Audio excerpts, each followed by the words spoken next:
with the ITV News.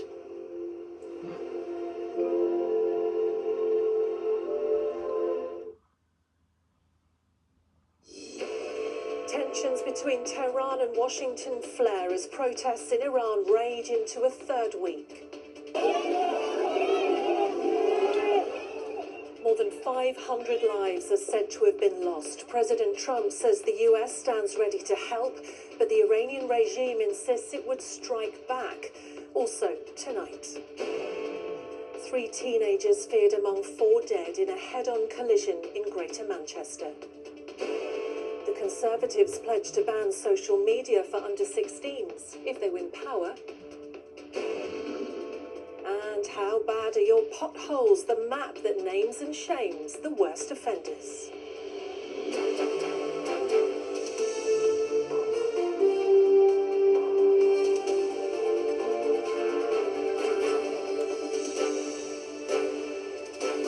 This is ITV News with Yasmin Bodalbhai.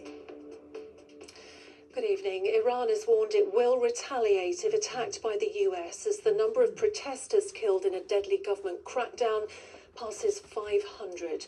Tehran today blamed foreign-linked terrorists for the disorder that's now into its third week. After talks between the US and Israel overnight, President Trump says his forces stand ready to help, and protests are now spilling out across every part of Iran and beyond, as Ellie Pitt reports. Video of what appears to be a burning bus is the kind of footage the Iranian regime doesn't want you to see. And the images getting out of the country are limited because the government has shut off the internet. But some protesters are using satellite technology to show the world how the regime's control seems to be crumbling.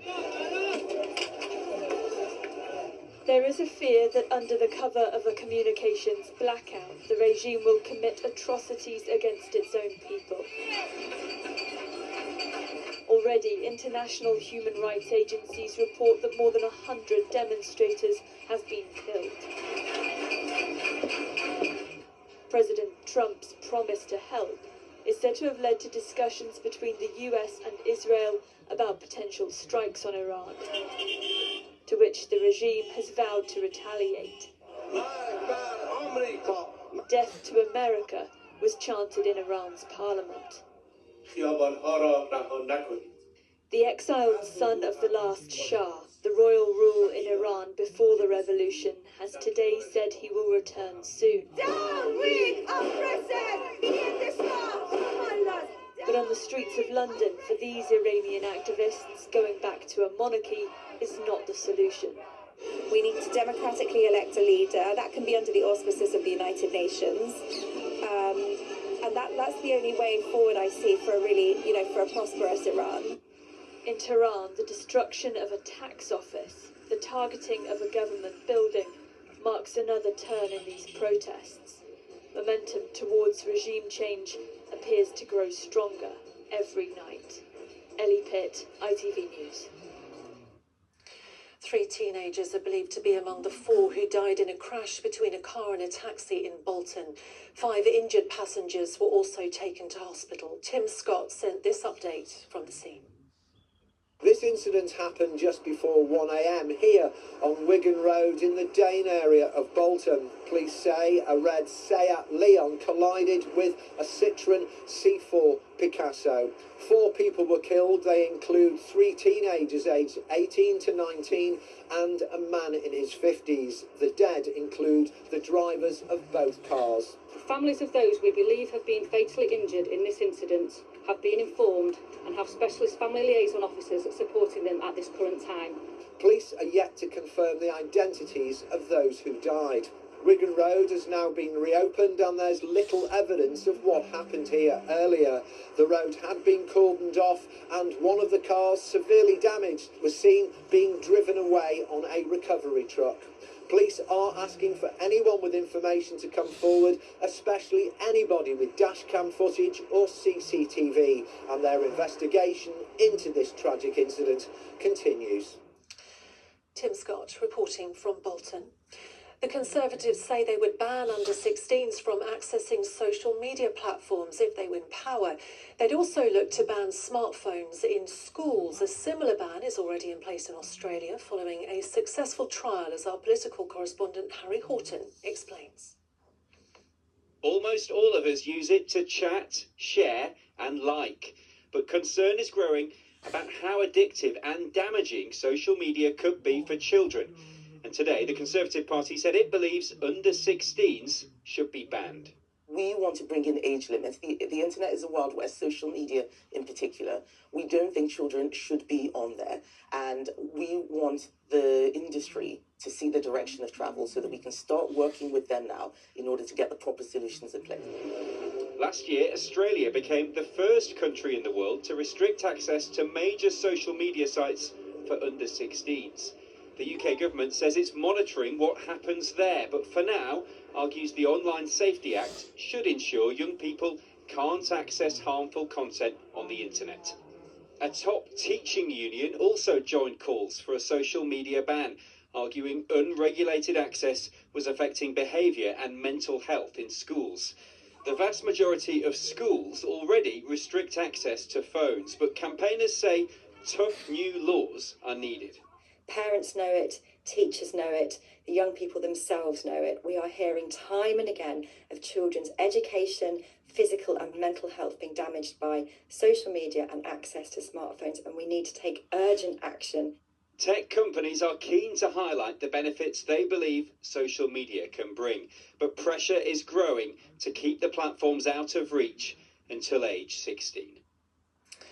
So, Harry, how likely is it that we would ever see a ban introduced? Well, the official government position is there's no plans for a blanket ban on under-16s accessing social media, and the government says the Online Safety Act existing laws are actually some of the strongest in the world. But backbench MPs in recent months in private say they think the debate is moving towards a ban. Today, the Greater Manchester Mayor Andy Burnham came out publicly and he said the government needs to take bolder action on this issue.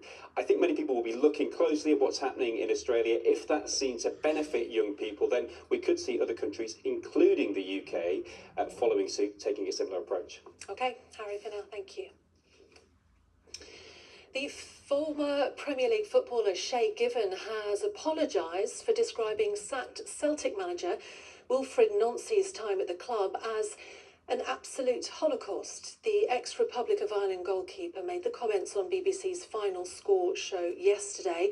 In a statement, he said he'd used a word he didn't fully understand the meaning of and would be donating his fee to the Holocaust Educational Trust. In his first interview since being sacked as the UK's ambassador to the US, Lord Mandelson says he never saw girls at Jeffrey Epstein's properties.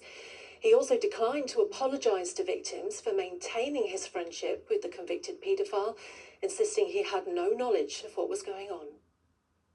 If I had known, if I was in any way complicit or culpable, of course I would apologise. But you won't for it. For your association with him after his conviction. But I was not culpable. I was not knowledgeable of what he was doing. Drivers in England can now see how good or bad their local roads are for potholes.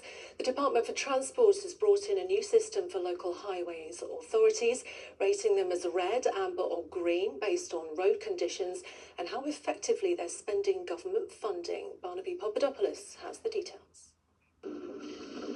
They are the scourge of the nation's roads. The government has pledged to fix 1 million potholes across England every year this Parliament, but they haven't quite reached this road in Hertfordshire. Potholes are the number one issue for 96% of drivers. Pothole-related incidents can be tyres, broken wheels, suspension or steering, so it costs hundreds and sometimes thousands of pounds. In the autumn, the government announced over £7 billion of funding for roads. Today, they revealed which local authorities are succeeding at tackling the pothole problem. This new map rates each one as green, amber or red.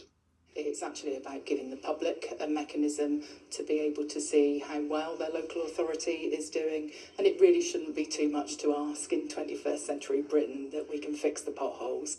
The map allows people to see how well their local authorities are doing at fixing an issue that affects so many.